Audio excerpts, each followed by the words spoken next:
আমি যখন জিকিরের মধ্যে মুর্শিদি সামা গাই, অনেকে আল্লাহ আল্লাহ জিকির মধ্যে আবার মুর্শিদ কিনলে গিয়া, আরে বেটা মুর্শিদ কিনলে গিয়া আল্লাহরা জিগাই গিয়া, মুখটা খারাপ করিস না। আল্লাহ নিজে লাগাইছে আতিউল্লাহ ওয়া আতিউর রাসূল ওয়া উলিল আমরি মিনকুম, আল্লাহ লাগাইছে পাশাপাশি, আমরাও বলি পাশাপাশি, ঠিক কিনা বলেন? আল্লাহ রাসূল মুর্শিদ নাম কয়টা? তিনটা। কটা কটা নাম? কয়টা? ঘর একটা। ঘর কয়টা? একটা। এটা কি? আল্লাহর সন্তুষ্টি। এটা কি? আল্লাহর সন্তুষ্টি। এই জন্য আমরা রসুলকে দেখি নাই, রসুলুল্লাহর প্রেমের সবক দিছেন এই মুর্শিদরা। সুবহানাল্লাহ কইতেন না? আর আমার নবীর সবক যেই মুর্শিদরা দিছেন, এই নবী কেডা চিনেন? এই নবী হইল আনাম।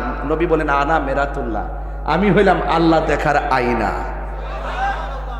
তো সিন্নি খাইলেন কার দ্বারা? মোল্লা চিনলেন। যদি বাবা শাহজালাল 360 জন আউলিয়া নিয়া এই দেশের মধ্যে নাই তো, তাইলে মেয়ে লেংটি পড়তেন, লেংটি মিয়া লেংটি পড়তেন। কথা কোন ঠিক কিনা বলেন?